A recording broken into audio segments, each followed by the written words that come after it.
morning, 8 o'clock on this April 16th. Thanks so much for joining us here on ARC Rochester. I'm Stephanie Joseph. And I'm Dan Track. We've got a lot to get to this morning, but first we want to have a look at some of the news headlines you need to know. A Rochester police officer was injured trying to detain a man walking in the middle of the road.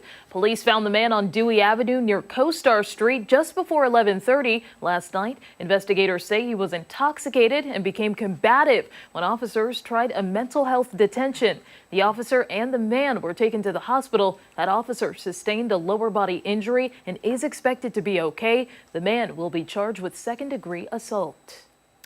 In his State of the City address, Rochester Mayor Malik Evans said the state of the Flower City is strong. Evans says gun-related crime is down to its lowest point since 2018. The Rochester Police Department's open data portal shows a slight increase in total shooting victims when comparing first quarters of 25 and 26, but a decrease in fatalities. The Rochester Police Department's arson task force is now leading the investigation into a massive home explosion on Lake Avenue this week. Authorities say while the downstairs apartment was being lived in, they do not believe anyone was inside the home. The arson task force says it's too early to determine if the explosion was accidental, criminal, or caused by reckless actions.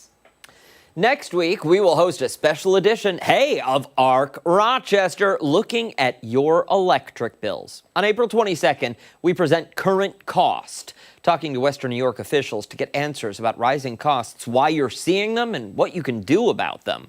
We want to hear from you, too. You can weigh in on our social media pages with your bills or questions and how they compare to past years. We'll share those and try and get some answers Wednesday, after 9 o'clock here on ARC Rochester.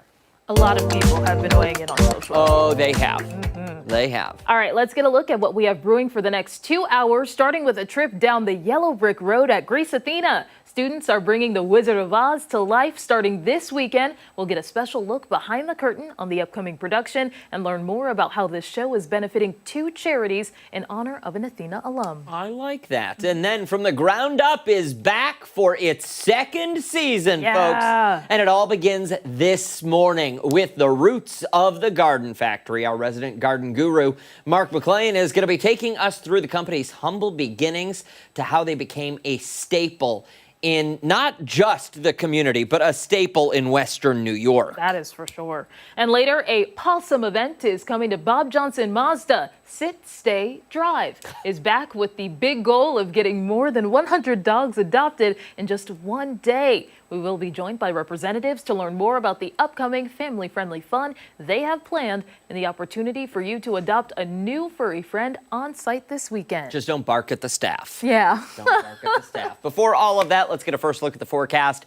This Friday Eve, Marty Snyder in this morning. We've been talking about rain and thunder and the different kinds of weather we've been experiencing, but we've got something today we have not experienced yet so far this season: humidity. Yeah, you can notice it out there. That humidity's up there. The dew point, that has increased a bit compared to recent days. So that is something that's a little bit different. And with it, there's been a little bit of fog in a few places. Nothing all that widespread, but at least enough moisture in the atmosphere and enough saturation to do that.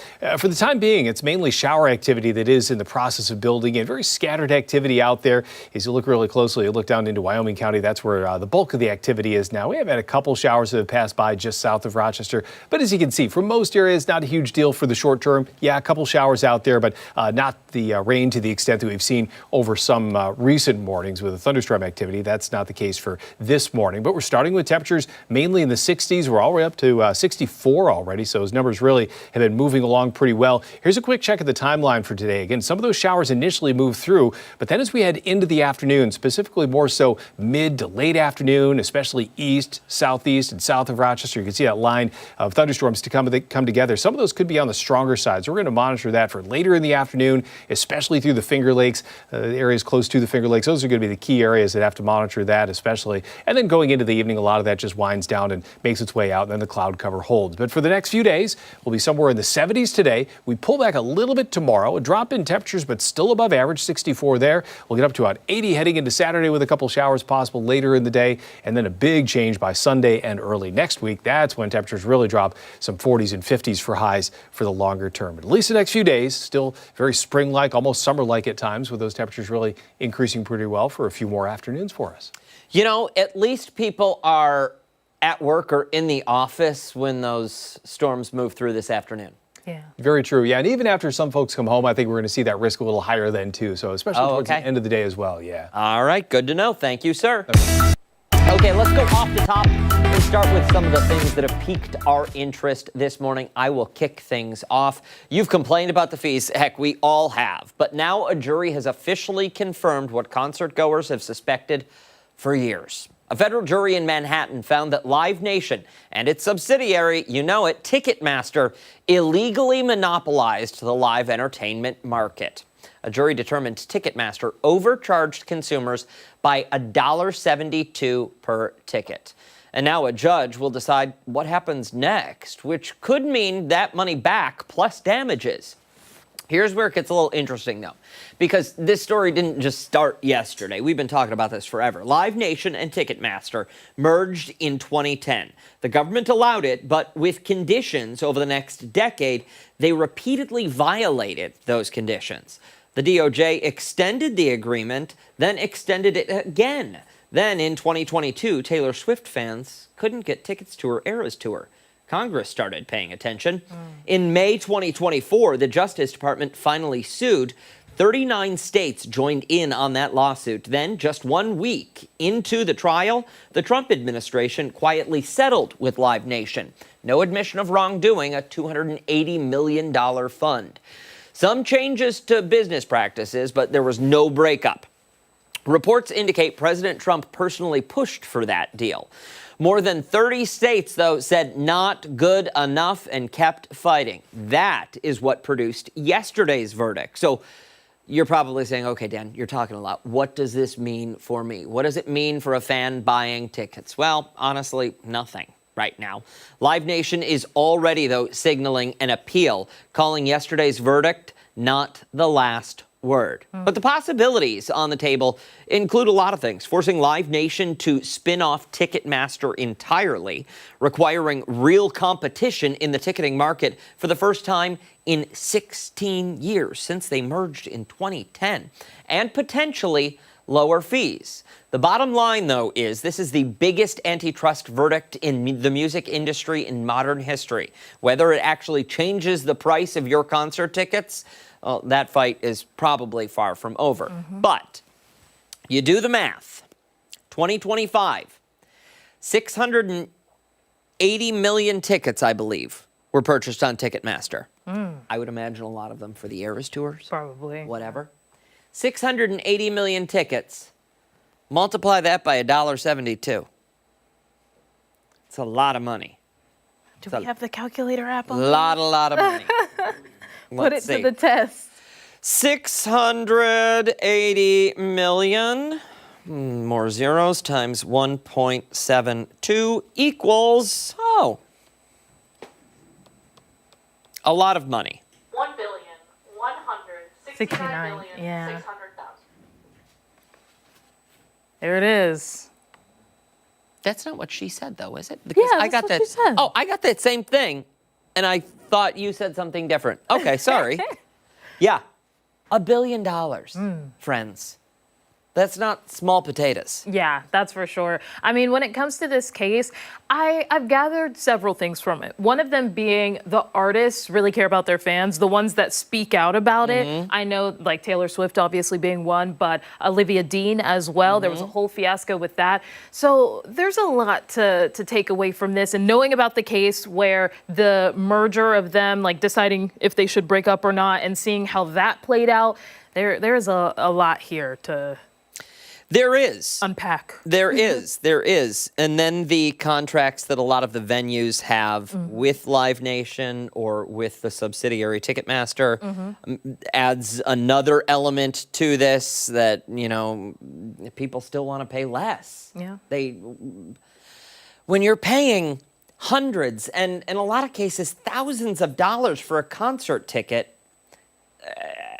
before you hit buy, think to yourself, 30 years ago, how much would this ticket have cost? Exactly. And it's interesting because ABC did a story recently where they had talked about the text messages that Yes. that had been exchanged Yes, between yes. employees, and just hearing that as About well. how proud they were for price gouging customers. Yeah, boasting about it, bragging was about shocking. it. Yeah, not a good look. Here's hoping there's some relief for concert goers, and maybe you get a $1.72 check in the mail at some point this year. Maybe. All right, we'll move on to my story. Now, we've all been there, especially on a weekend. You're stuck waiting in a long line for the self-checkout at Costco, and you're looking around to see if there's a faster line, or you're questioning if you should drop everything and leave. Well, it seems Costco is aware. The wholesale chain is trying to expedite your checkout experience. According to NBC Chicago, Costco is quietly piloting automated stations. So it's where employees scan your membership card and items in your cart for you while you're in line, and then you go up to a pay kiosk, scan your membership card, and you pay. No self-scanning is required. Costco is touting that the new system takes 10 seconds or less. The Daily Mail reports the CFO said it could be as little as 8 seconds. I actually got to see a modified version of it in action during a recent visit to Costco. So an employee scanned my items, and all I had to do was pay once I was at the self-checkout. So it's not necessarily new in some areas. It's unclear where this is being rolled out, though. The reason it's making headlines now is because it came up during the retailer's Q2 earnings call. The president and CEO said, quote, "In the warehouses, we're achieving meaningful improvements in the speed of checkout, employee productivity, both as a result of our mobile wallet enhancements, pharmacy pay ahead, and the rollout of employee pre-scan technology." So employees are reacting to the latter. The New York Post cited a Costco employee subreddit in their reporting. So one person called it a pain because, quote, "You have one cashier pre-scanning everything, holding up the line, and members trying to skip the line, which makes the people waiting even more frustrated because others aren't following the rules." But it wasn't all negative. Another poster said it works nicely because no one is itching to cut in front of you while you scan. Customers are also sharing their thoughts online. You can see that here. One person who commented under the New York Post story had a positive experience. They said, quote, "I was pleasantly surprised last week. I didn't see the self-checkouts and the lines look like forever. Then I saw someone scanning the items in the cart before I reached the register. I handed my credit card to the cashier, and that was it. I'd say it was fast, constant movement." Another person said Costco needs to take a page out of competitor Sam's Club's book, writing, quote, "Costco needs to copy the Sam's Club app checkout, far more efficient and no waiting in line at all." Other people criticized the estimate that this takes less than 10 seconds, saying the company is not accounting for the time it takes to scan items. Now, there's different So what are things here. what are they taking? What are they timing then, if not scanning the items? I think it's more so the time at the pay, at the final automated station. And it looks very different. So on All Recipes, someone had posted on Instagram a video where there were actually automated stations, these Sure. kiosks. My experience was similar to a lot of the commenters, where someone came up to me while I was in line for the self-checkout. They scanned my stuff, and then when I got up to the self-checkout, scanned my membership card, and that was that. Okay. So the pilot is different depending on where you are. Listen, I think if it's going to save shoppers headache and time, and it's going to save employees headache and time, sure, go for it. Implement it. Yeah. I think, though, why stop with that? Why not get those carts that scan the item as you put it in? That's A smart cart that just knows what's in it, and the wheels lock at the door unless you've paid. That I don't is know. An option. I like the Sam's Club system. I grew up with Sam's Club. What is that? So basically, you have the app, and I taught my mom. She does this on her own now. I'm so proud. Good for you. And you just scan the items with the app, and it does everything for you. So All you have to scan as do- you put them in your cart. Yes. And then you pay in the app, and then you can go through this line. It's like 2 separate lines, and you can go through and you're fine. Sometimes the people who check the receipts at the door, they do like to still double check, but for the most part, it's pretty seamless. Yeah. Well, you learn something new. I don't have a membership to either. Well, my sister is the reason why I have Costco. Mom has Sam's Club. Oh, okay. Has Mom ever sent you like a secondary Sam's Club card to sneak you in? Well, there isn't one here that's close that I can go to, True. so. Yeah. Yeah. You can go to the falls. Really? Yeah. They have one up there? Yeah. Okay. Absolutely. I have to check it out. Military Road. I look just like her, so we could use the same car. There you go. Hey, stick around. We've got a lot more to come right here on Arc Rochester, including when we come back.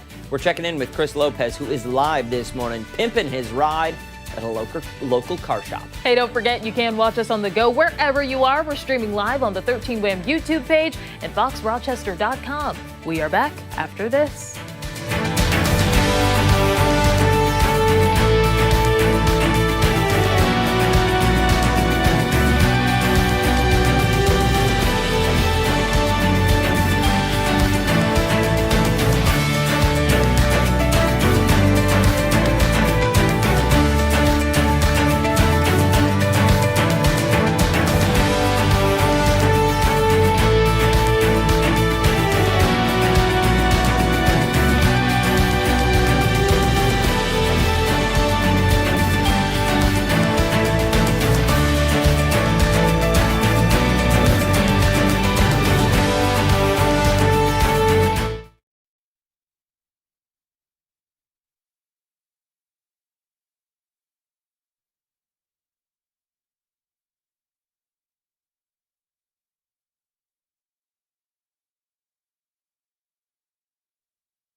Yo, That was nice. That is good. We gotta listen. We gotta find out more ways to incorporate that one. Yeah. I like the horn. If you're a car lover, you're definitely going to want to stick around for this because we are diving into the world of custom auto fabrication. It's all happening right here in Rochester at a local business called DarkLab Manufacturing. Chris Lopez has been live there all morning. We've been learning a lot as well, and they truly do it all. The last hit, they were talking about potholes, for example, and how if you've got a tire issue, they can help with that.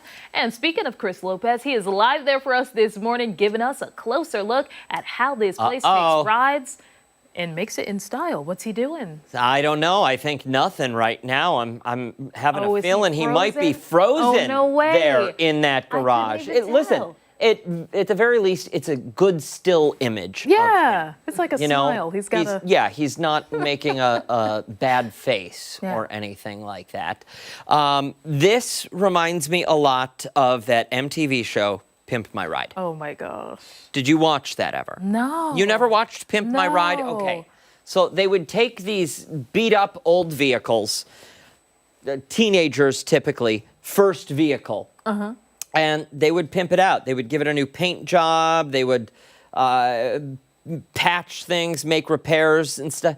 But honestly, most of the time they looked worse because like they would install a fish tank in the back seat. Are you or serious? a cotton candy maker in the trunk. Yeah, things that no one ever needs. Why Especially would not you a do teenager. this? Yeah. Why would you do this? But yeah, it was really popular. People loved that show. I mean, because it's kind of similar to those like home improvement shows, Yeah. I would imagine. Yeah. But like, my car is sacred to me. And if there's anything wrong with it, I immediately start freaking out. Well, yours is newer. Yes. But I've always been like A that. lot of these vehicles, though, it's like, okay, this was the hand-me-down to my brother's hand-me-down. Like, this is got some miles on it. Yeah. And the scratch is not so much the concern. It's let's make sure it runs and gets from A to B. Exactly. And yet they're putting, clotheslines. A clothesline. So that because it's a camper now. We turned the trunk into a camper. You just got to fold yourself up and you can. Crazy stuff. Yeah. Crazy it is stuff. For sure. Yeah. Looks like something is up with the Live View and Lopez Unfortunately. out there for us.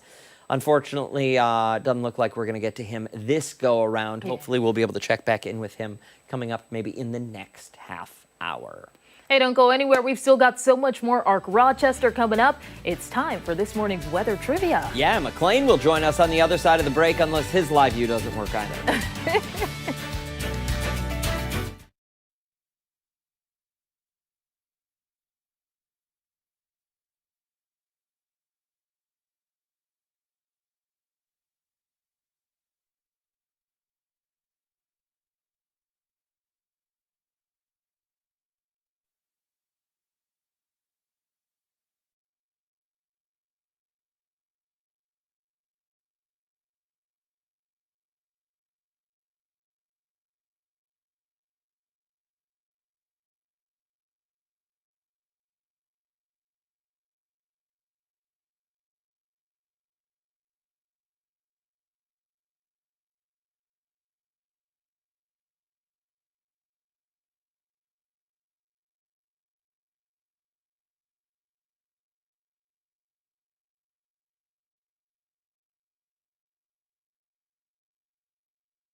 .23, welcome back. Meteorologist Mark McLean is with us now. Oh, kind of seems like there might be an issue. Oh, his Live View. The Live View. It froze. Oh, my Ashley, God. can we get this Gotta get fixed? this.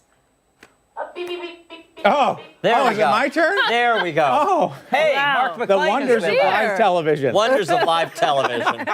What are you going to do? I don't know. We'll get back out there and figure it out. But yeah, what?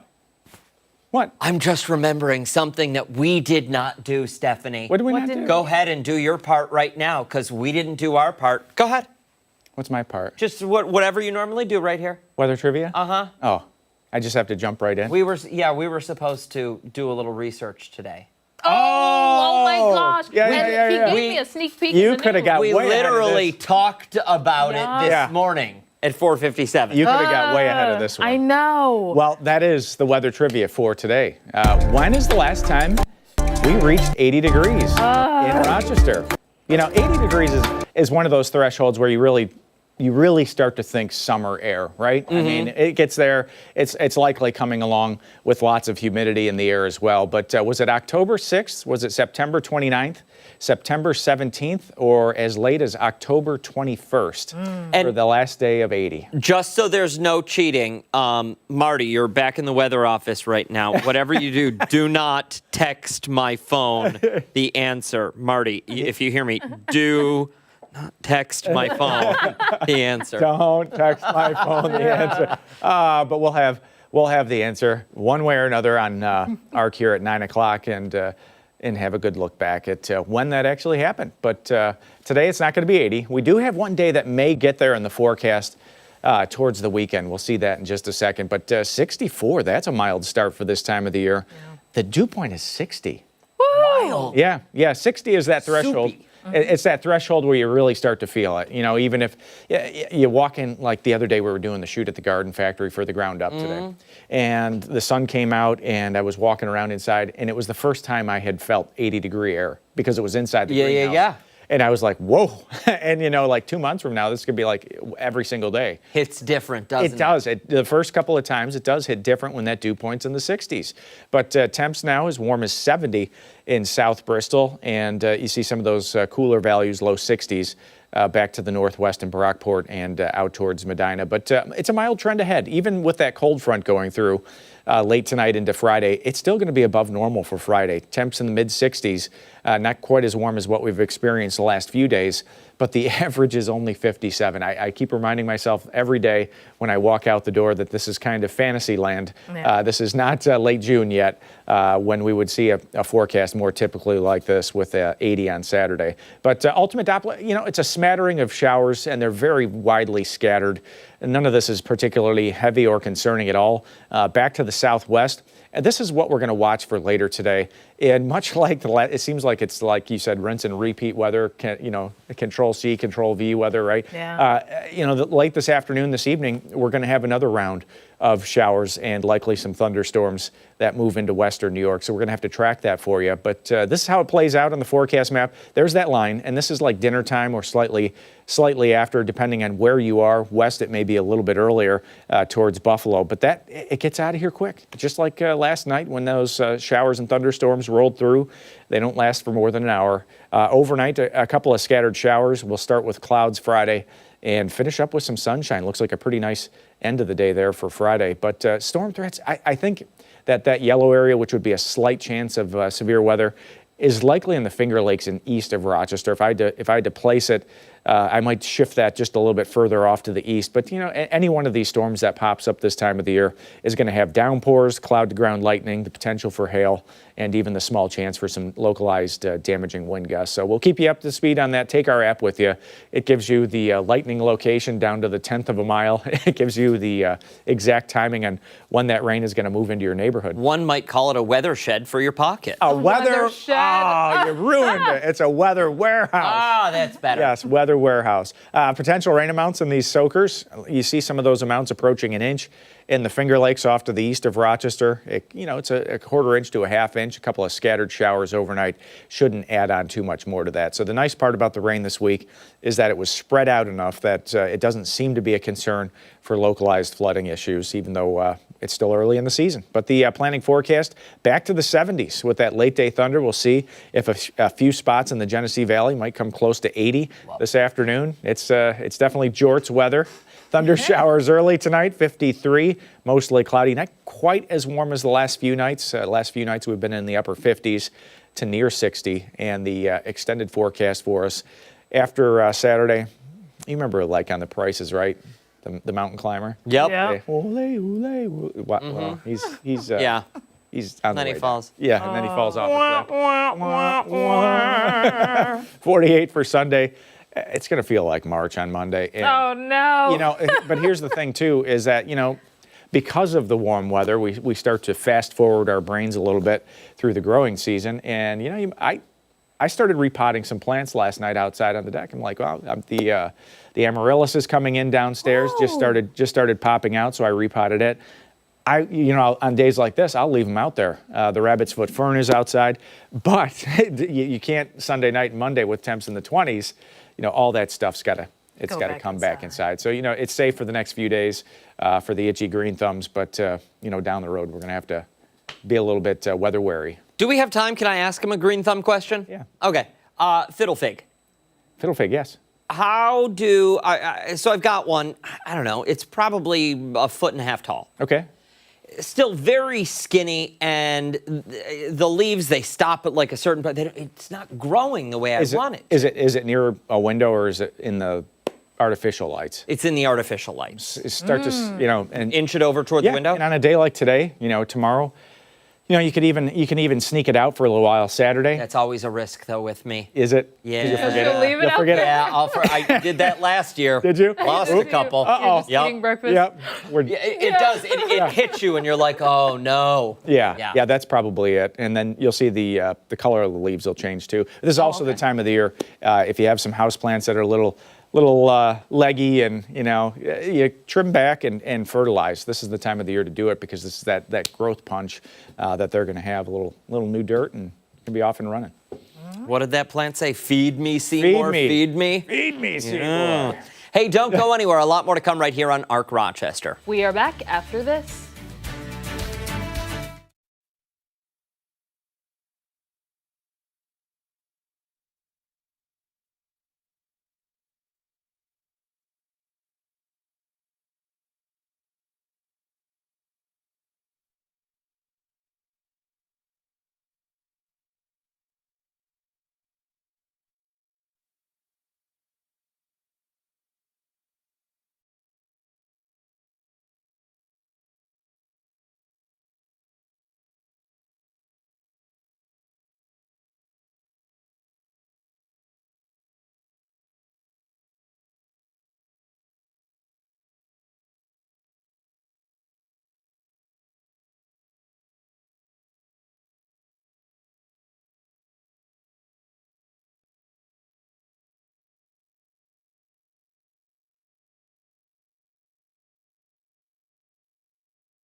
.33 this Thursday morning. Thanks so much for staying with us here on Arc Rochester. As we continue our coverage of Child Abuse Prevention Month, we're taking a closer look at the reality many children face and the work being done to help them. Dr. Elizabeth Murray from Golisano Children's Hospital joins us this morning to share insight from the front lines as a pediatrician who evaluates children who have experienced abuse and what everyone should know to help keep kids safe. Thank you so much for being here. Of course.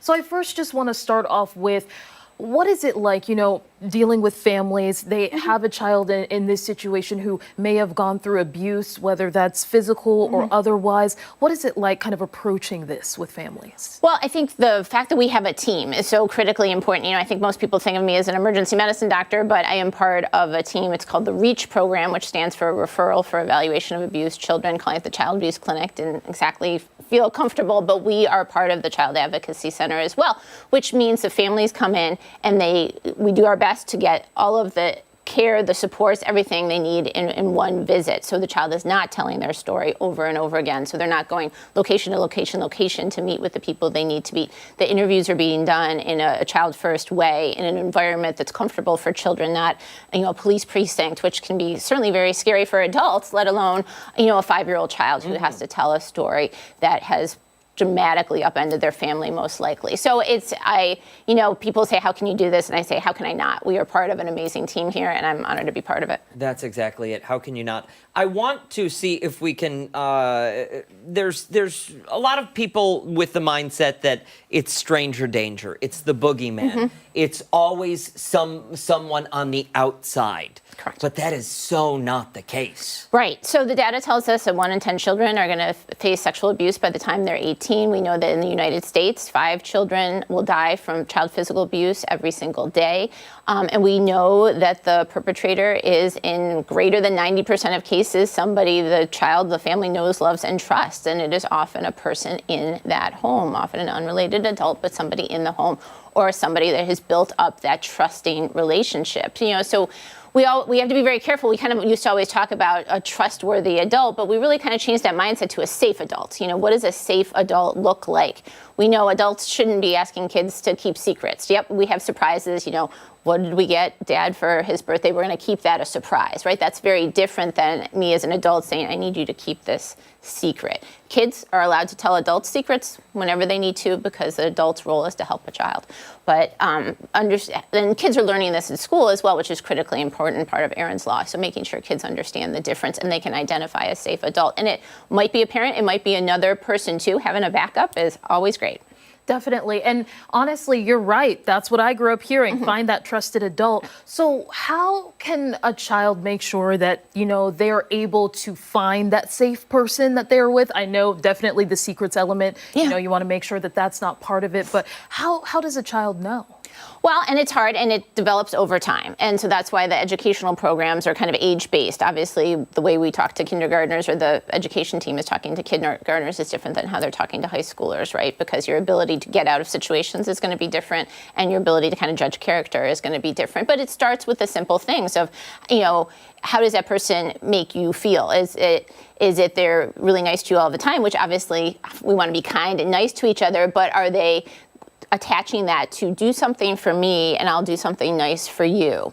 We don't make deals like that with kids, right? There's responsibilities that kids have, and sometimes kids can get rewards for doing extra responsibilities or extra chores or whatever that might be, but that kind of give it back and forth of, if you do this nice thing for me, I'll get you this special thing. Then, especially if it's done without others' knowledge, if it's done in private, if there's somewhere we have to go to do this special thing, if there's reminders of, we don't need to tell other people that we're doing this. This is something special just for you and me. Those kind of conversations should put some flags up.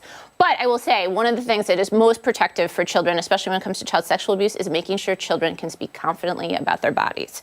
As a physician, that is something that I want to get that message out loud and clear to parents, because parents are sometimes uncomfortable using appropriate body parts when it's talking about private areas, right, and genitals, but we have to give kids the accurate name. So if they are confident in speaking about that body part, if somebody else makes them feel strange about that body part, they know to speak up. But if we, as their parents, kind of feel weird talking about it and come up with silly names, then that's kind of the expectation the child has is, yeah, this is weird, this is silly. If somebody else does something that makes me feel weird, that's kind of how it is, and we don't want that. You can say, I'll get beeped, but vagina and penis, we have to use those words. You won't get beeped. You won't get beeped. They're technical terms, and absolutely. And I'm glad you brought that up, because I think there is an underlying layer of communication here that can be very beneficial for all parties involved, parent and child. That open line of communication, your kid is going to be more willing to share, no? Oh, definitely. And, I could flip back to being an emergency medicine doctor for a second. We see children with medical emergencies that affect their genitals, and they sometimes are afraid to talk about it or speak up because they're so embarrassed, or they're worried, or did they do something wrong, or, testicular torsion. Kids fall and can get injuries to the private parts. And so I have seen children have much worse outcomes because they were afraid to speak up, because they were embarrassed that it had to do with their testicles or their penis or a private part in general. And so we don't want that to happen either. So we've got the protective part for against abuse, but then just the regular health of our bodies. All we say to kids, all body parts are important, and we need to check on all body parts to make sure everything is healthy and okay. And in terms of someone who maybe notices some changes or wants to help, what are some signs that people should watch out for or be aware of so that they can be that person to kind of sound the alarm and get the help? It can be really challenging because it's a balance, because we don't want to be asking children over and over again, did somebody touch, because eventually, especially for the younger children, if you keep asking the same question over and over again, and as a child, you keep saying no, eventually you're going to say, well, wait a minute, am I answering this wrong? Should I say yes? Because why are they harping on this question, And that could be hard because we know a lot of parents have their own life experiences, and we have a lot of survivors in our community that never received the services that they need. So as a parent, that can be very, very challenging. But I think, again, making sure you are really vetting where your child goes and the people that they're around. And again, is a coach, is a somebody wanting to immediately spend private time with your child? Again, are gifts coming home, or be very aware of that. And then we've talked about it. We've done entire segments on this, but online stuff. We have to know what our kids are doing online and who they're talking to. Absolutely. Dr. Murray, thank you so much for a parent, an individual sitting at home, a guardian, anyone who wants to learn more, may have seen something, knows something, or wants to learn about resources. Where do they go? Yep. So locally, the Child Advocacy Center of Greater Rochester has its own website. You can Google it, cacgroc.org. But just Google Child Advocacy Center of Greater Rochester. Perfect. Thank you so much. Thank you. Thank you. Hey, stick around. We still have so much more to come here on ARC Rochester, including when we come back, we are once again going live to Chris Lopez. We certainly are. And don't forget, you can take us on the go wherever you are.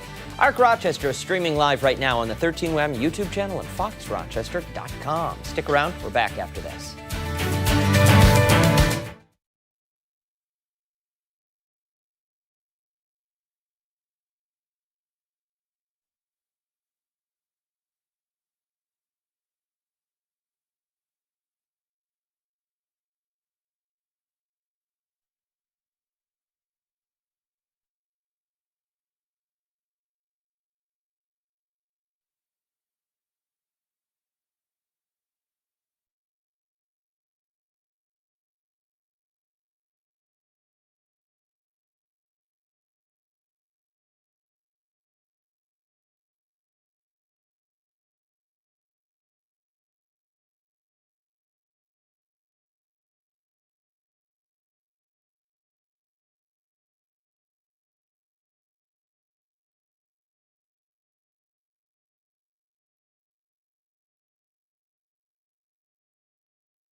go. Yeah, we're going to see the USA in a Chevrolet, baby.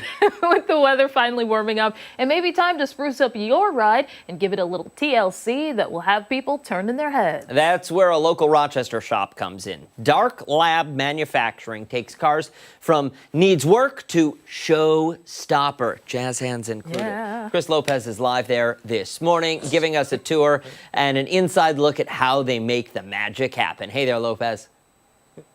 Hey, good morning, guys. I love that intro. Before we get up to a spruced up car, we're going to be talking about potholes, though, and how Giancarlo can fix those if they need to be fixed. And we all know Rochester has a ton of potholes, and they would want to go to you. Rather than buy an entire set of new tires, you can fix them. Yep. And that's what we're going to be talking about right now. A lot of the streets that we know here in Rochester are pretty dead. So anyway, this is a good example of a wheel that's pretty out of round, we'll say. And we're seeing that because we're seeing the wobble. Yes, Can you the spin that wobble again? is pretty good here. You can tell. Yeah, it looks terrible. You know, You so can't drive on this. I have a machine here that will push it back and get it within spec to where we need. And that's what that meter is right Yeah, there? this will check. See, there's the bend right there. Okay. And what are we looking at? When that goes up to 90% or? Yep, this will give you a degree of how bent the wheel is. And you Okay. can see the bend here is pretty good. So I'll just push this back here and we'll push it up with my little machine here. And it'll put some force on this and bend this back. And then we have a round wheel. You're talking about, can you pull this out and show? Oh yeah, this is This is what you're talking about, and this pushes that up This will right there. push that bump right out. Okay.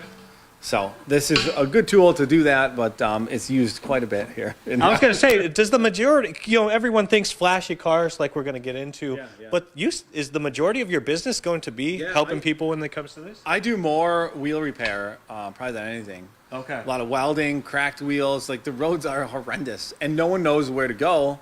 So they either buy a new wheel and not knowing that you can just repair it, or they find me and I repair it. Okay, all right.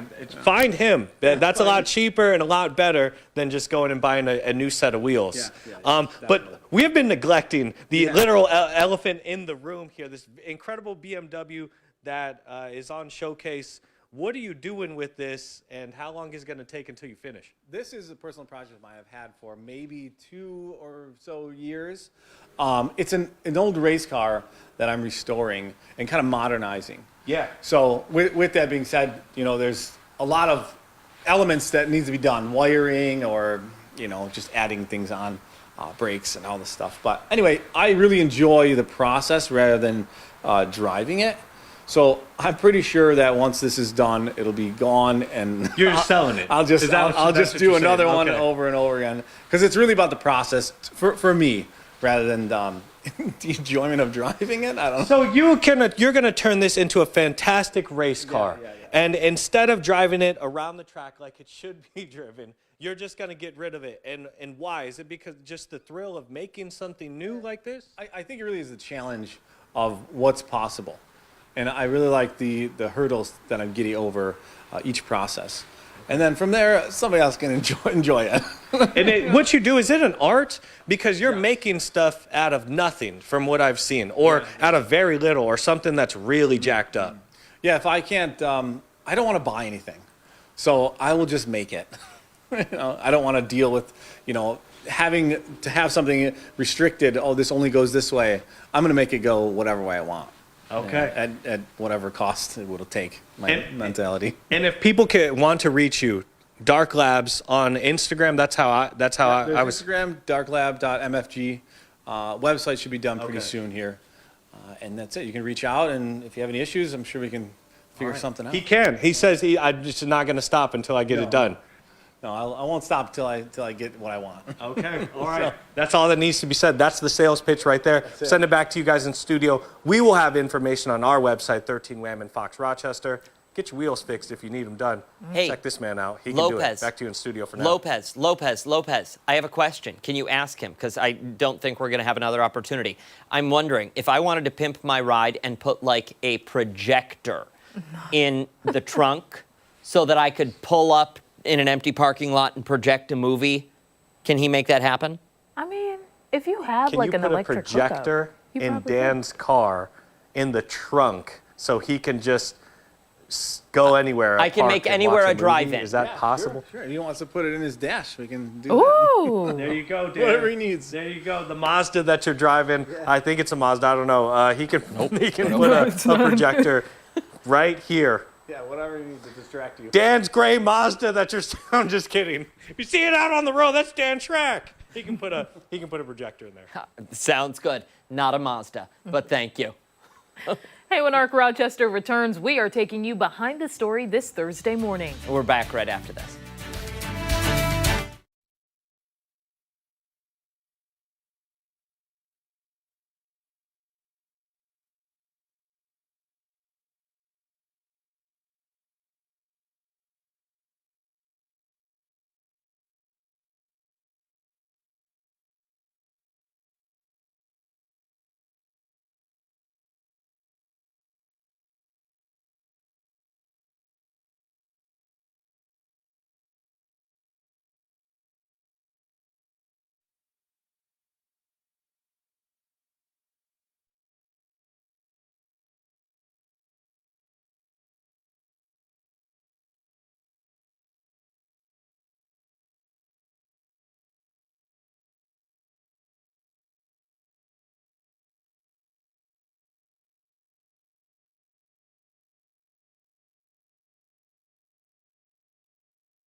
.51 this morning, we're taking you behind the story as President Trump continues to insist the war with Iran is almost over. This comes as Iran issues new threats to retaliate over the U.S. blockade of the Strait of Hormuz. National correspondent Christine Frizzell brings us the latest.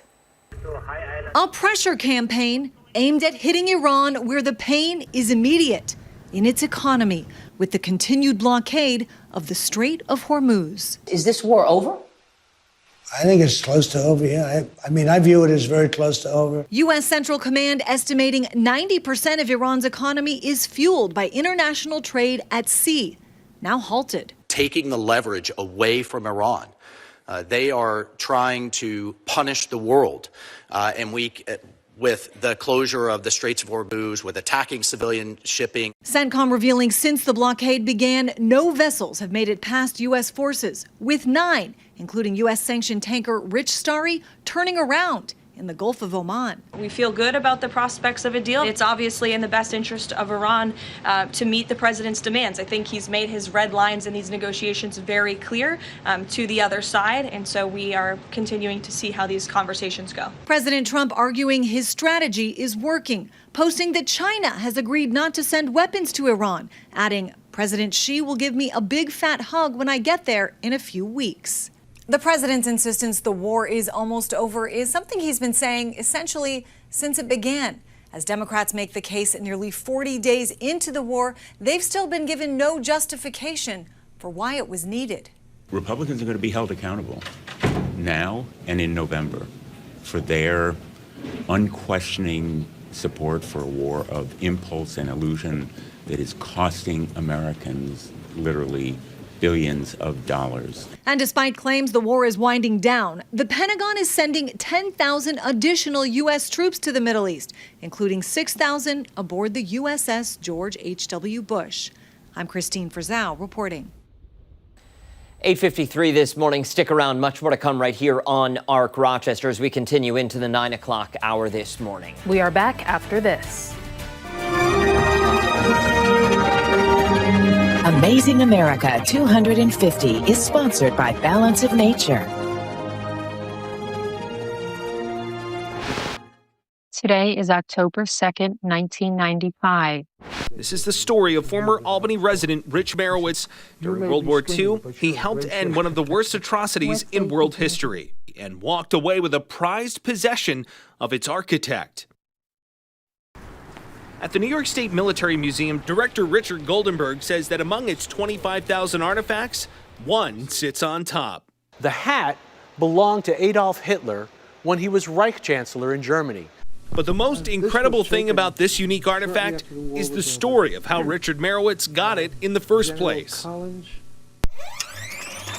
Spring 1945. In the waning days of World War II, Richard Merowitz is a private in the 42nd Infantry as they battle to defeat Hitler's armies in Germany.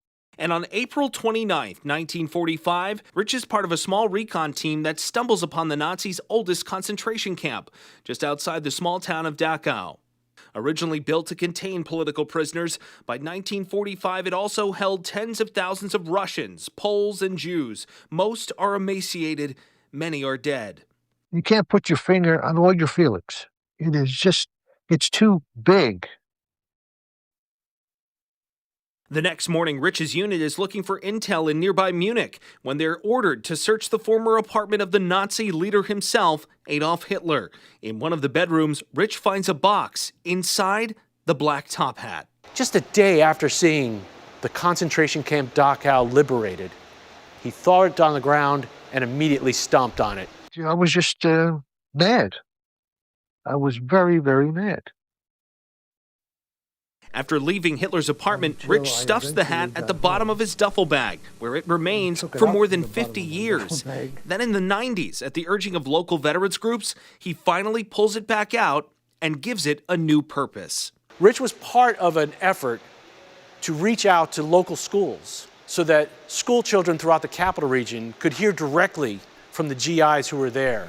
Rich passes away in 2014, and in 2025, the hat is donated to the museum. By having this exhibit here, we're now able to share that firsthand awareness with every visitor who comes through our doors. For Amazing America 250, I'm JT Fatch reporting. Amazing America 250 is sponsored by Balance of Nature, the phytonutrition company.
in a cloud at Yeah. some point, Sure. right? Yeah, absolutely. It surprises me. I Yeah. open the window sometimes when I come home and Yeah. full sunshine. So we could. Sorry, this is a show.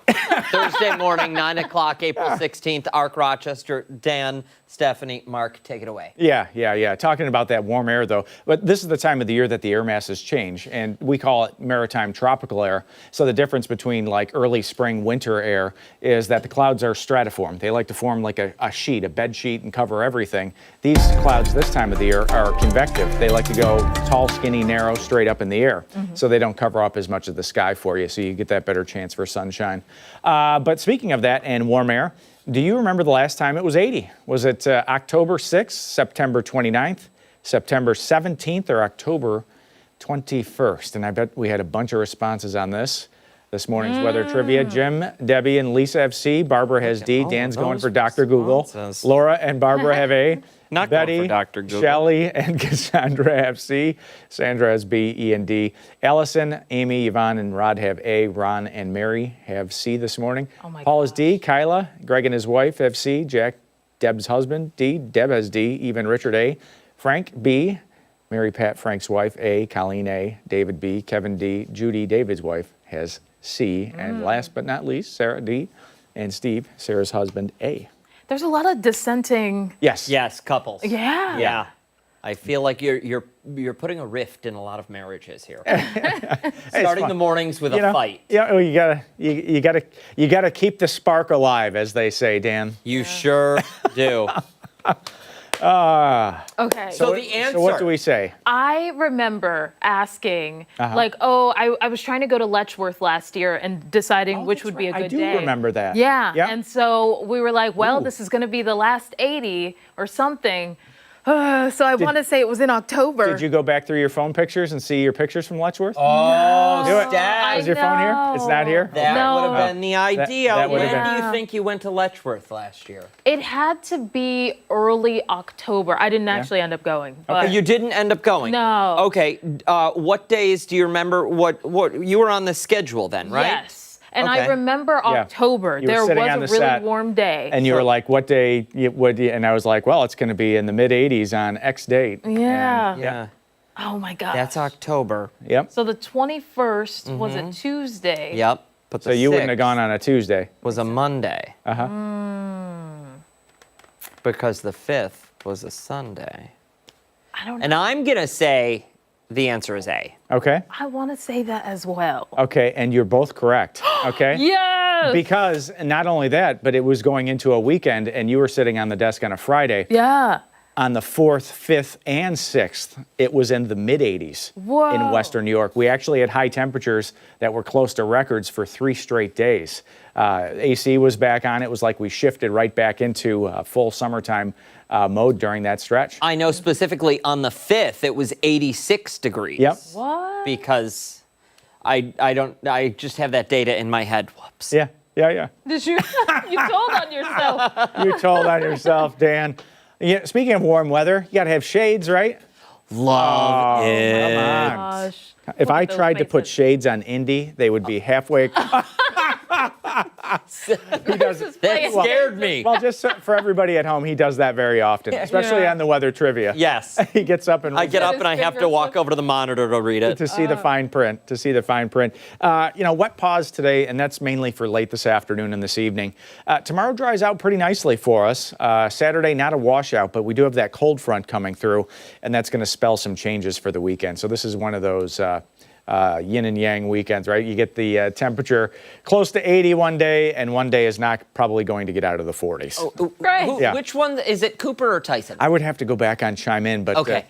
13wham.com/chime in. That is the coolest looking dog. Yeah. Yeah. He just, he Honestly. knows he's cool, or she knows she's Yep. cool, and Just chill. yeah. Yeah, there's the QR code if you want to send us pictures of your pets and sunglasses. Yeah, we love that. Or the chickens running around your yard like we had Yeah. last week. Yeah, it's Or fun. if you have a bird camera, and bird you camera. get squirrels all the time. I was just some looking at a pictures of grackle squirrels. on ours. It was Oh, yeah? plowing away at the seed. this Really? morning. Yep.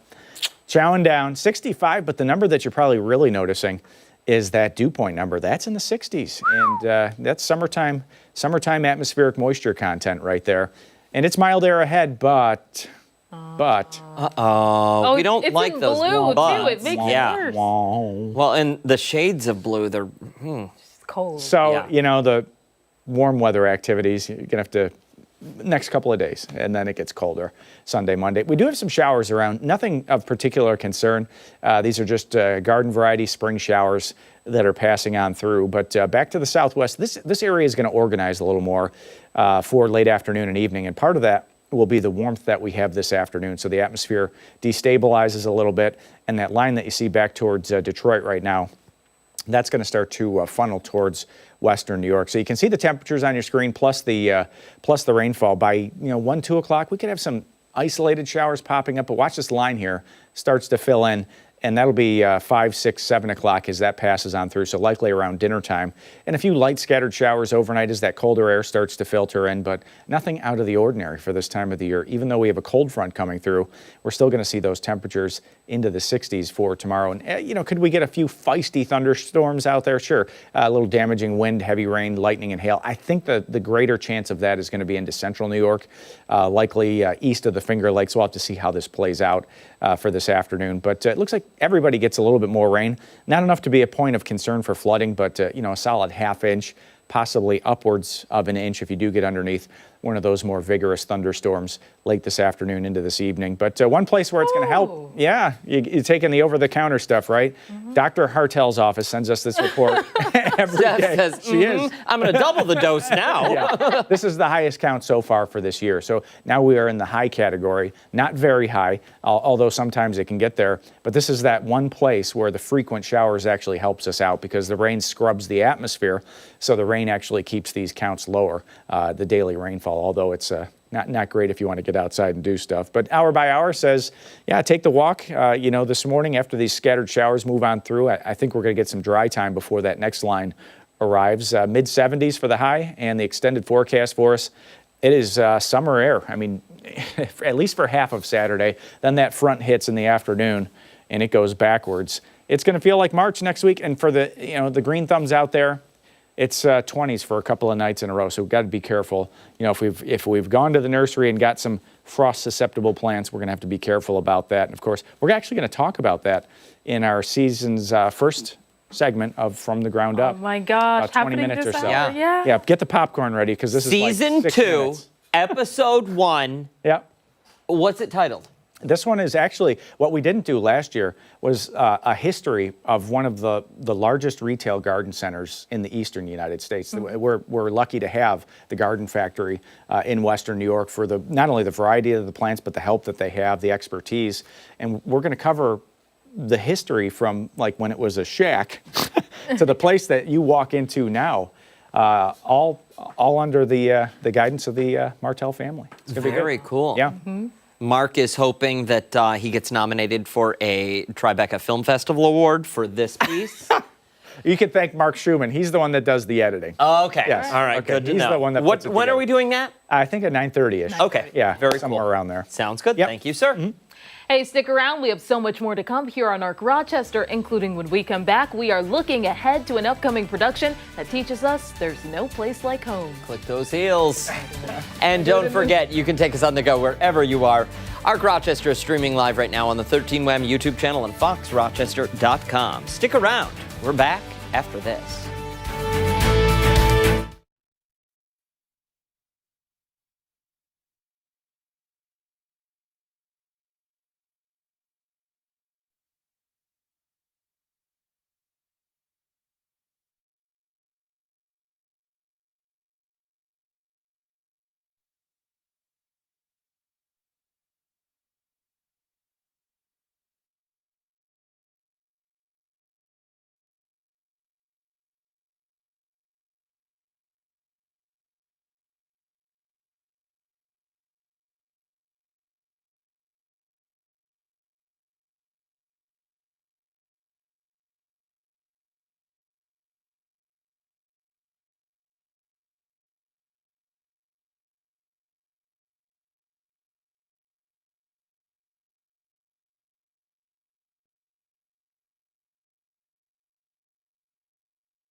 9:12 this Thursday morning. Hey, starting this weekend, we're off to see the wizard, the wonderful Wizard of Oz. That's because the students at Greece Athena Middle School, they are bringing the Wizard of Oz to life with more than 150 students on stage and behind the scenes. This production has a powerful purpose, raising money for 2 local charities in honor of an Athena alum. Joining us now are some of the cast members, so we'll have you go around and introduce yourselves, starting down here. My name's Eliana Madrid. I'm in the 8th grade.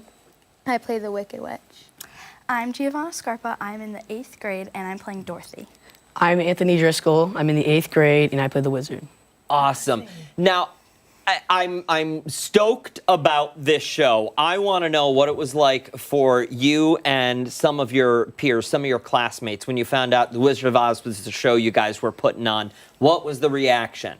Oh, we were really excited. We found out at our concert for our spring concert of last year, and we were ecstatic. We were so excited to find out. Did everybody know right away, like, that's the role I'm auditioning for? I need to be the Wicked Witch? I think everyone just kind of knew what they wanted and they all were excited about it. Very cool. So tell us a little bit about rehearsals. What's been your favorite part so far?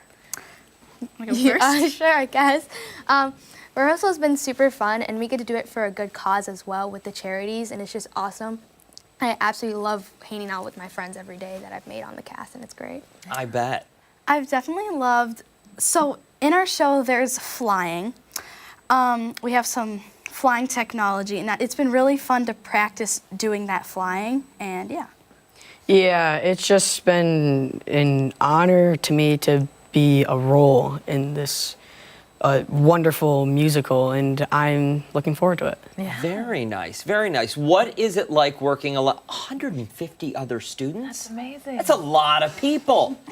How many of them are on stage and how many are behind the scenes? About 100 on stage and 50 are backstage. Oh my gosh, that's amazing. Is it like mostly Munchkins or also part of Emerald City? It's all different parts, and a lot of students quick change into different outfits, and it's honestly great to see it all come And is this video of rehearsal? Oh yes. yeah, that's Nico. the flying monkey. His name is Nico. It's played by Jack Brent. Oh my goodness. Yes, he gets to fly over the audience. That's gotta be fun. Cool. Do you get to fly at all on the show? I do. I have my very special broom, and I get hooked up, and I fly over like all of Act 1. It's so fun. That's so cool. Are there any favorite dance numbers or songs that come to mind? I would have to say my favorite dance is Merry Old Land of Oz, which incorporates, like, I have a dress change in that song, and there's tap dancing, but my favorite song is definitely Somewhere Over the Rainbow. Oh, I wonder why. I wonder why. Now, there's a bit of difference between the stage version and the movie version. Does your stage production include songs like The Jitterbug? Yes. Yes. Oh, that's a favorite of mine. Okay.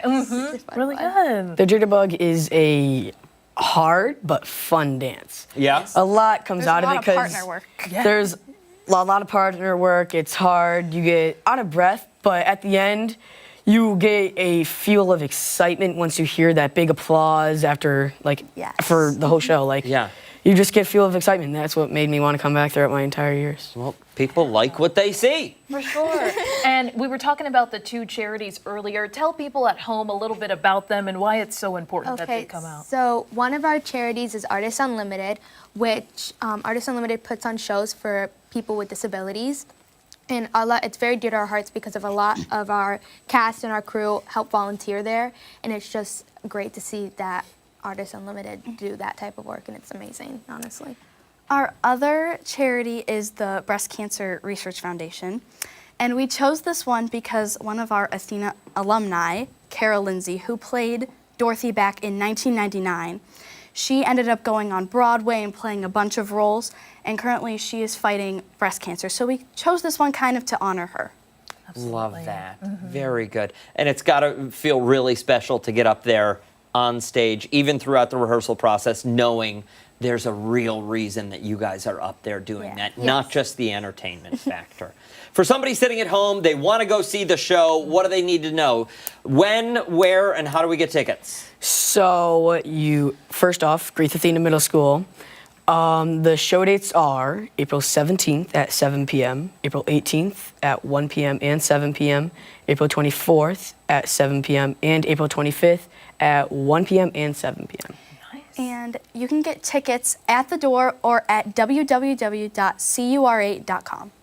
Okay. And my last question, which deserves to be asked and deserves an answer, is how much green paint is all over your house?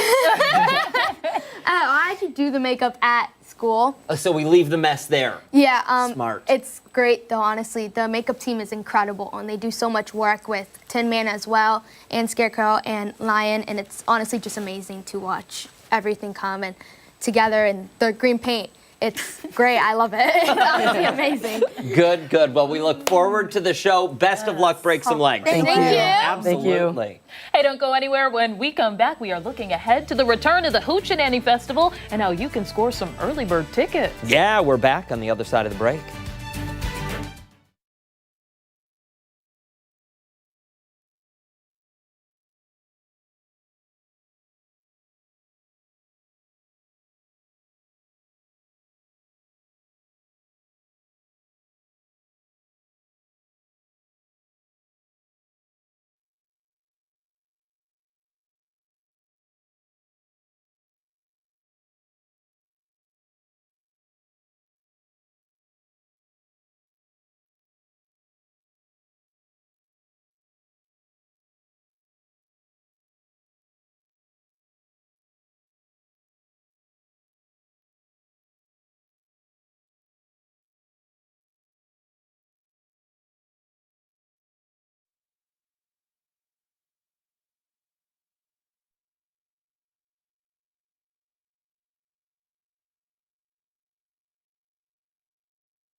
Well, summer is right around the corner, which means festival season is upon us, and the Hoochie Festival is returning for year 3 with a star-studded music lineup and more than 30 whiskey distillers. That's a lot of whiskey, my friend. From live performances to immersive experiences, this is quickly becoming a favorite event right here in our region.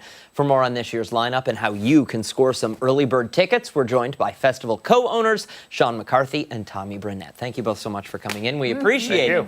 For someone who was under a rock for the past 2 years and is not familiar with the Hoochie Festival, fill the gap. Sure. Well, it all started with an idea for cultivating the uncommon. That's our ethos, and basically it was to shine just a giant, bright, fantastic light on culture, art, thinking different, bourbon making, craftsmanship, all that good stuff that we can celebrate up here and bring it to like a world stage for the region. With great music. So this year we're moving to the town of Perrington, which is my hometown. Tommy's business is in the village of Fairport. August 14, 15, 16, 3 nights of music, over 20 acts, 8 of which are local, 8 to 10 are local acts who are applying now until April 30th. Very nice. I can't tell you what we were all standing by in the newsroom waiting for the announcement once it was Yes. made about some of the headliners. Joywave being a huge one that people are excited for. Tell us a little bit more. So we'll fly through the bands. So Friday night, which we've announced already, but some people under a rock might not know, for general admission, Friday is a free show. You do have to go online to get your ticket, but it's a free show, and it's very much a 90s kind of nostalgia, but the 90s are still great. So Yeah. You got Lit, Toadies, Cracker, an amazing night. Saturday, a perfect pairing of My Morning Jacket, who's one of the best live rock bands in the world, and Guster. They're friends, they're tight. And then Sunday, as you mentioned, Joywave, where that's like local Rochester pride, but they're big on a worldwide level. So it's a big deal. Yeah, and Modest Mouse with Joywave. So Is there a band this year that the two of you are more? You can't pick favorites, but I'm going to ask you to pick a favorite. Is there one that you're more excited about seeing than the rest? The opening, Diablo. What's that? The Diablo guy.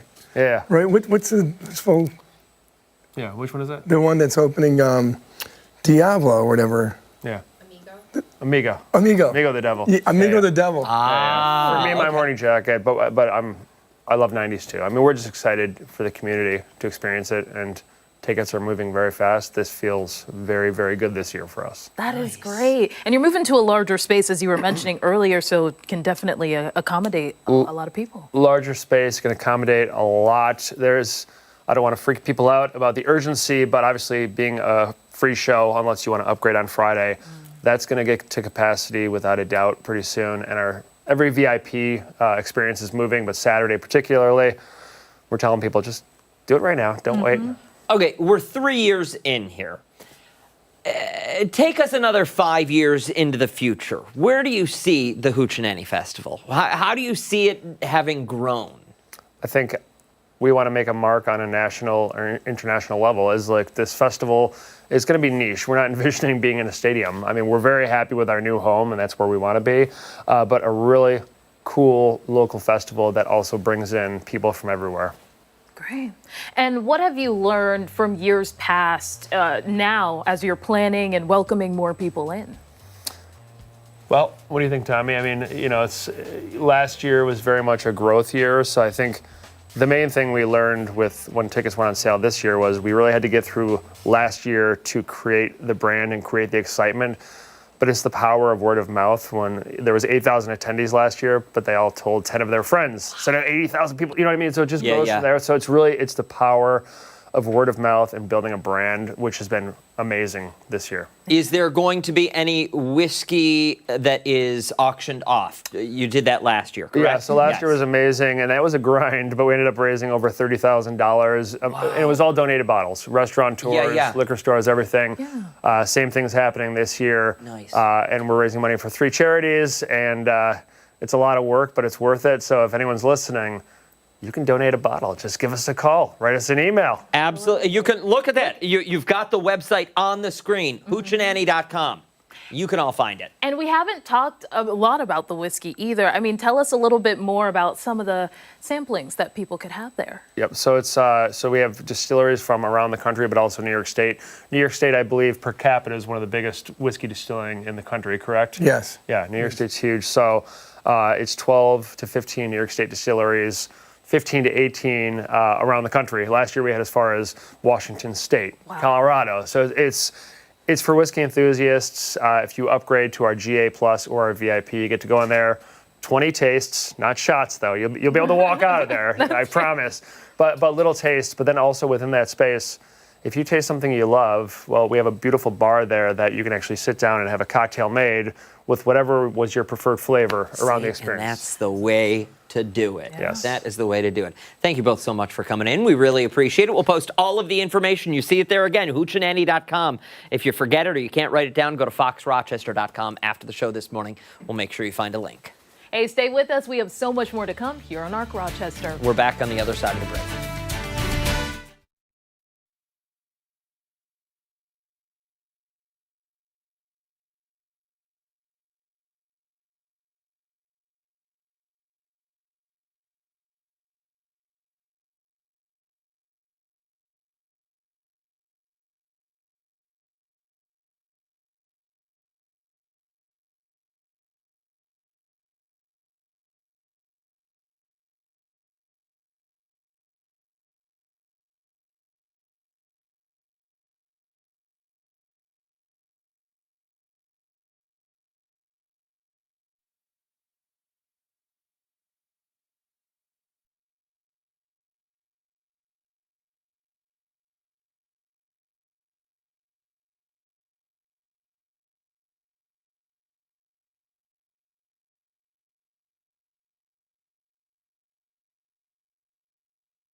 It's that time of the year again. From the Ground Up is back for our second season. And this morning, we're going to take you through the Garden Factory, some of the history there to learn about the roots of the business, how they've grown, and we'll check out some cool weather favorites plant-wise for you right after this. Enjoy.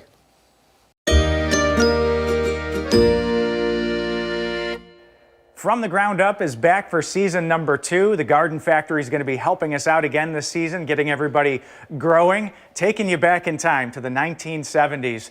This is the place that you know today, back in the 1970s. I've got Rick Martell, one of the family co-owners of the Garden Factory, here to talk about the history, the lore, what Rochester loves about this place, and why they come back year after year. Yeah, I walk by this picture every morning, and this is where we grew up. We lived here. Our whole family lived there. It looked just like that when we moved here. I walk by it every morning, and you can't believe that that's how it started, because as we go on further down here, we'll see the growth, and it's just it's impressive. It's 52 years for you. 52 years. All of them. All of them on this property right here. And the growth goes down through the years. When did you guys start becoming, quote, the factory part of flowers? I would say the factory part started probably in '84 when we decided out of the blues to start growing our own products, knowing nothing. The greenhouses supplied the store, and the store kind of beneficially supplied the greenhouse with customers. And we're looking down from an airplane view of the property. How big is this property? How big is the Garden Factory? So here's a good look at it right here, kind of sketched out right to the borderlines. This is 36 acres. 36 acres. Yep. And what is your favorite part? The amount of work that it takes to get up and going for spring, and then having the reward of the amount of people that we have come through here and the amount of material that we actually push through here. And let's take a look at the latest view and what's next. There's always something next. But you know what, Mark? Really, it's never like a true plan. This was never written in stone. That was never put on paper. It just happened. You just got some of the history of the Garden Factory from owner Rick Martell. Now I'm here with Marissa McTiernan. She's the general manager of the Garden Factory, helping us out with some of this early season planting. You know, what is it safe yet? Is it not safe yet? And then, you know, the whole background of my raised beds are a mess. We need to fix this up. So we've got lots of product to take a look at, right? Yep. And one of those components is obviously you got to start from the ground up, just like the segment, right? You have to start with the soils. And we've got 4 of your favorites that you picked out for us. What do we have, I guess, starting with the big bag, the blue bag here? Yep, so this is a Costa Maine product. This is a castine raised bed mix. So this is great for veggies that are going to be in raised bed like you guys had last year, or are going to have this year. Same with this one. This is another raised bed mix by Fox Farm. So both of these are great, ready to go, don't need to mix anything. So just throw them in the bed and start planting. And we have different ingredients. I can see, you know, lobster, crab shell mix, you know, worm castings even. You know, I mean, we're talking about some earthy kind of stuff here.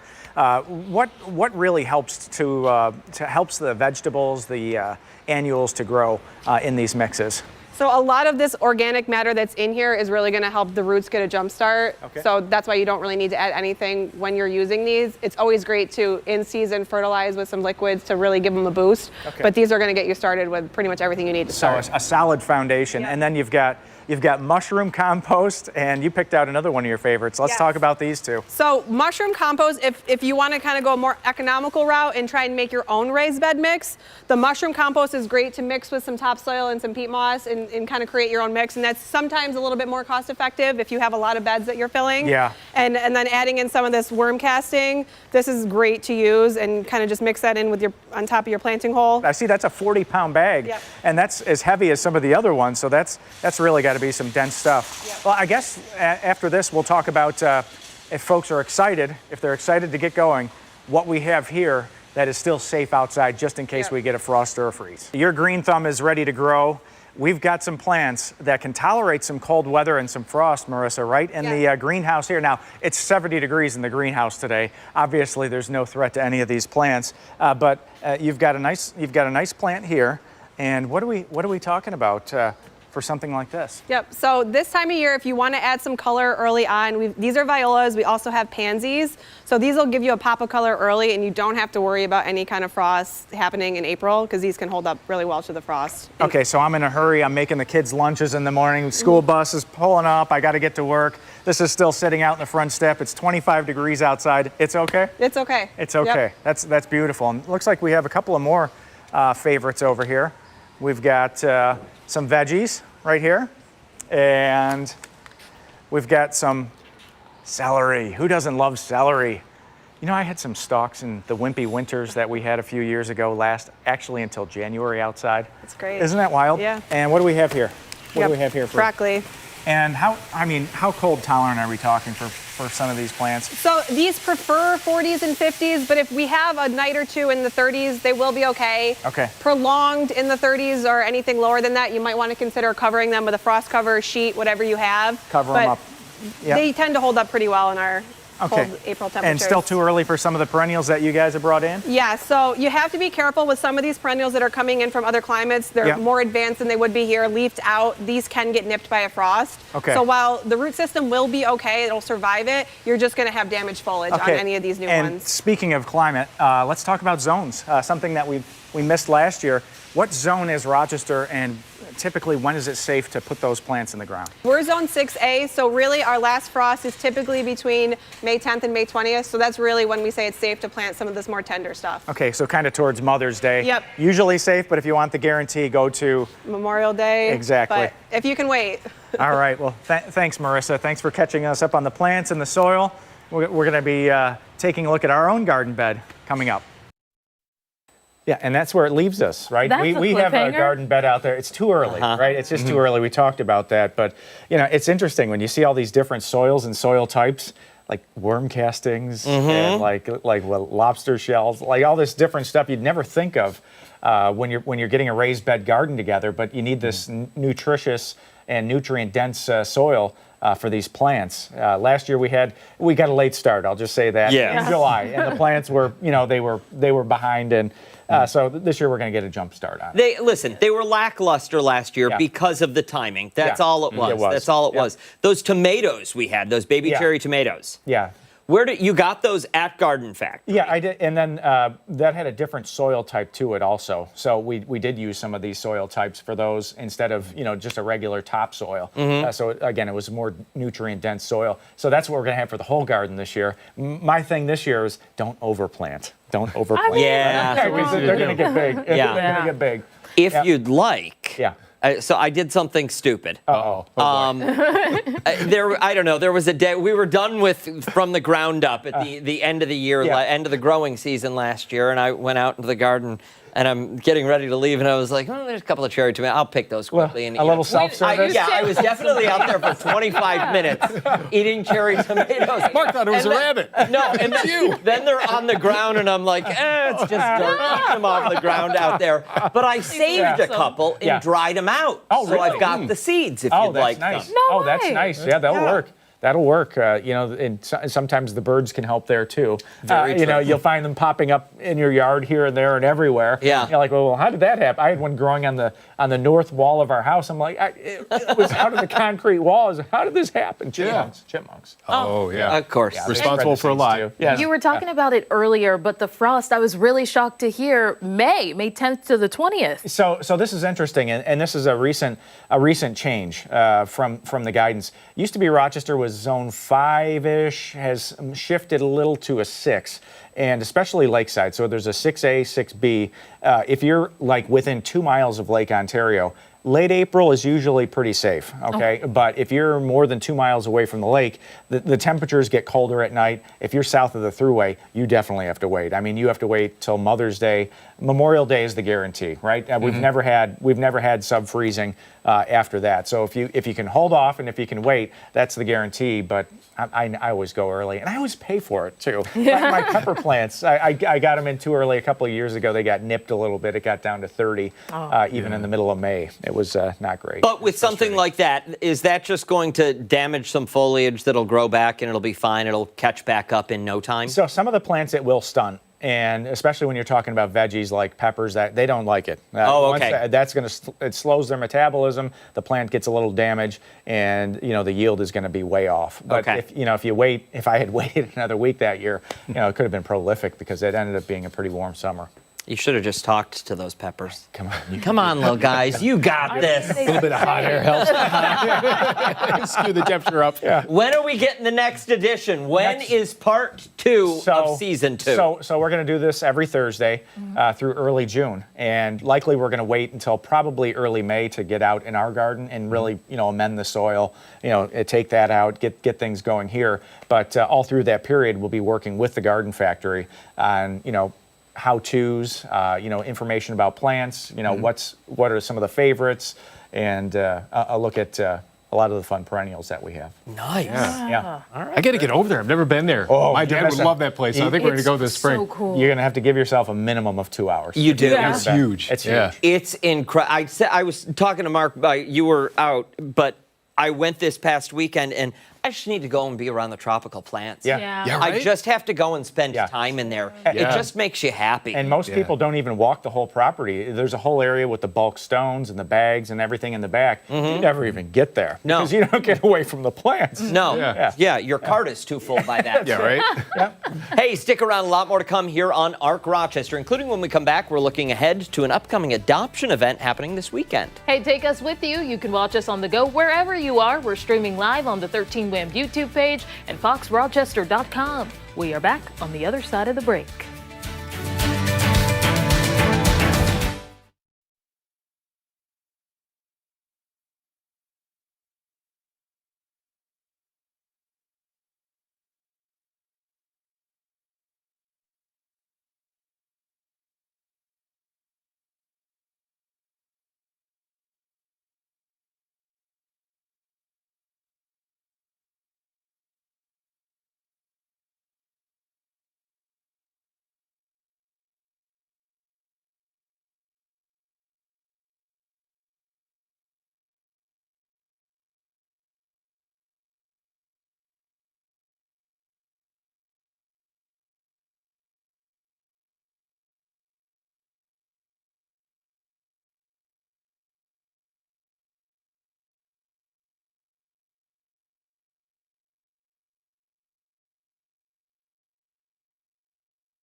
.42, it's a day all about second chances and finding your new best friend. Sit, Stay, Drive is back this weekend at Bob Johnson Mazda with a big goal, helping more than 100 dogs find their forever homes. It's a great event. The community event, it brings together local rescue, food, fun, and even takes a chance to test drive a car for a good cause. For more on how you can take part, we are joined now by Kelly Brewer, Ian Love, and Ann Smith with very special guests in studio. Can you all introduce the special guests?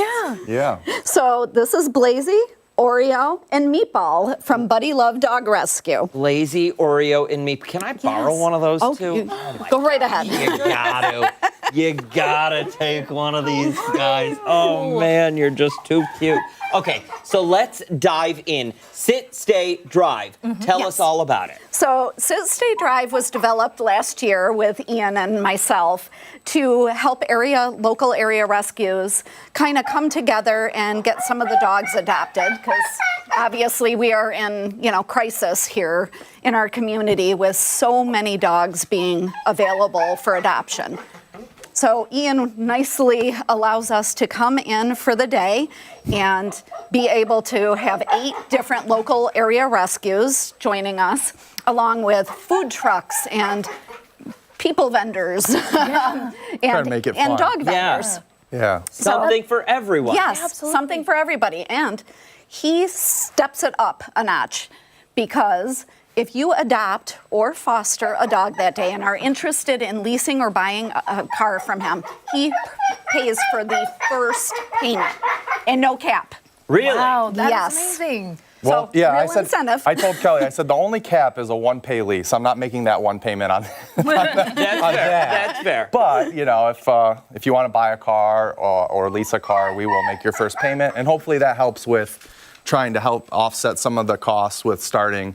Your new puppy family. Your new puppy family, exactly. Absolutely. Yep. You'll have change left over to buy food and toys and a leash and all of that good stuff. Yeah, We got to it's talk about amazing. the noisemaker in the group Yes. here. He needs some attention. So Meatball Meatball needs has an attention. incredible story. He was a local rescue for us. He was hit by a car, found in an abandoned home here locally, and we decided Buddy Love Dog Rescue pulled him and gave him the medical attention that he needed. He had a dislocated hip, so required some major surgery for him. And now he is ready and available for adoption. And he is great with, you can see, people, kids. He loves other dogs, gets all excited with the puppies. I bet he's great in a home where we've got a lot of energy. Yes, yes. Yeah. He likes to be able to run and play, but he's also couch potato too. He likes to be able to lay with his people. Which is perfect.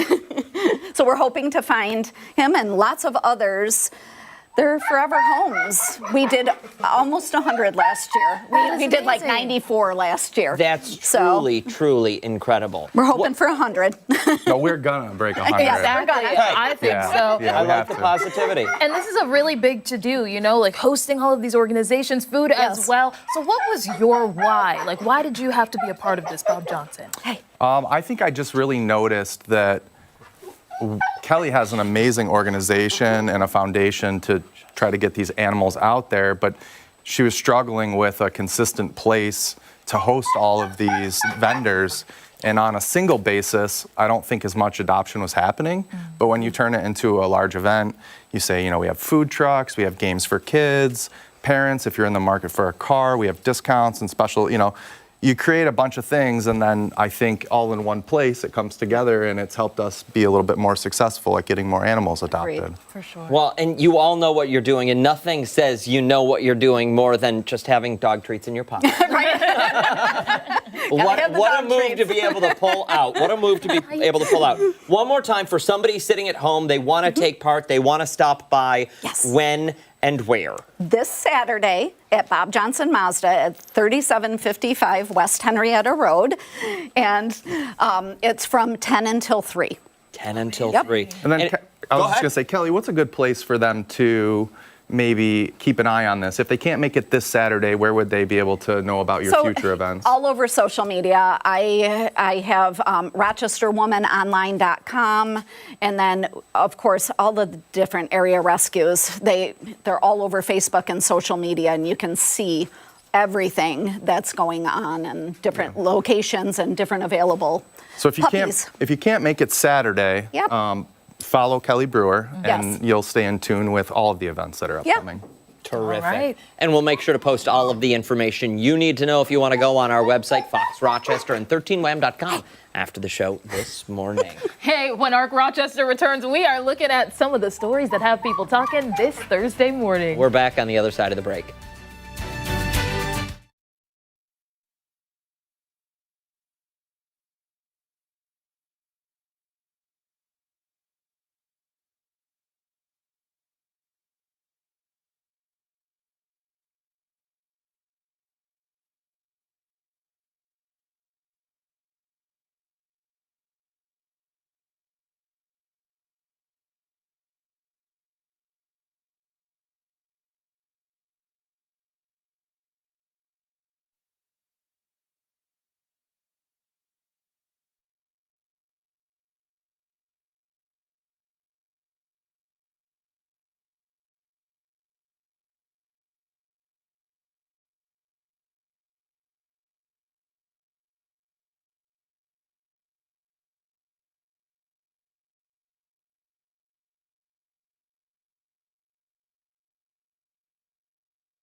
It's time to see what's trending now, starting with a new business venture that may interest some. Okay, Spot and Tango, a dog food delivery company, recently posted two contract jobs, dog kisser and dog breath sniffer. In partnership with Spot and Tango's Dog Breath Dental Chews, both positions are based in New York City and pay up to $1,000. $1,000 per That's what I was wondering. dog, hour, year, what? These very real jobs have specific roles that must be followed. Rules you gotta follow. Now, for the dog kisser, the responsibilities include accept kisses from a rotating roster of NYC's finest dogs, rate and document each iteration with professional rigor and personal enthusiasm, scout and recruit dog ambassadors across the 5 boroughs, spread the word about fresher, happier, kiss-worthy pups everywhere you go, feed real-world insights back to the team to help us keep raising the bar. I feel like that's my dating role in New York City when I lived Go there. through the roster. Responsibilities for the dog breath sniffer are, well, conduct close-up breath assessments on a diverse panel of pups, maintain highly detailed scent notes, collaborate with the canine focus groups, and build a team in the field of in-field brand ambassadors. You also have to share your professional sensibilities, get it? Provide real-time feedback to keep dog breath in check. According to the brand, they are looking for candidates who are obsessed with dogs and don't mind getting a little dirty. Okay, interested parties can complete a simple application, including attaching a resume and cover letter on the website Spot and Tango. Commenters online were divided, some saying they'd happily do the job for that rate, while others pointed out that plenty of pet owners let their dogs lick their faces for free every single day. Yeah. Oh, it's $1,000 an hour? It's $1,000 an hour. Count me in. Yes, I will absolutely do that. 100%. Yeah. $1,000 an hour? That's Yeah. Wow. Well, Yeah. maybe there's a limit. It has to be a part-time position. No, I'll do 40 hours a week. Absolutely. Heck, I'll do doubles. Moving along now to one Uber Eats driver who's earning some extra cash in a unique way. The Los Angeles-based driver is going viral after sharing that she has seen a significant boost in her tips after including her feet in the delivery confirmation photos. Why? Why? Oh. No. I don't understand. She shared the unique strategy on social media, claiming the side quest has led to a surge in customers adding extra tips after their food has been dropped off. She shared that she initially started doing Uber Eats to get some extra spending money, but soon discovered that a little bit of footwork went a long way. This is gross. She even says she shared a QR code for her Venmo account for those who appreciated her toes and wanted to leave a little extra. The post quickly gained traction, racking up over 70,000 likes and thousands of shares. Other delivery drivers even tried to see if the tactic would work for them, and it did. Yeah, other drivers reported back calling this a gold medal strategy. One user shared a screenshot of their own earnings after trying to trick the trick. The tip coming out to be $49.69 on a fare expected to originally be around $15.99. Okay, so listen, I think this is what we have to do. Contract negotiations, we're going barefoot. No. Barefoot. Don't go anywhere. When ARC Rochester returns, our final thoughts. We're back after this.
Did I get you? Yeah, you got me. And look, you might be onto something with it too, really. All right, our final thoughts this morning here on Arc. What a busy show. Yeah. From the ground up was Set- back. That was a cool story. Set the record for an arc segment. 11 minutes in length. It didn't feel like it. Pretty impressive. It was informative. Impressive. Yeah, it was fun. And It was fun. it wasn't boring. No, we'll be back out there shooting on Tuesday for next Thursday. Good. Yep. Nice. Yep. We had those puppies. I know. Puppies that are was always the good. highlight. Puppies I'm are sure the great. people at home heard you. Well, I didn't realize that my mic was picking up all of the sweet nothings I was whispering to the dog in his ear. And Ashley says to me at one point, "Stop whispering. I We love gotta you." go. We got like 5 seconds probably now. We're back tomorrow. Bye.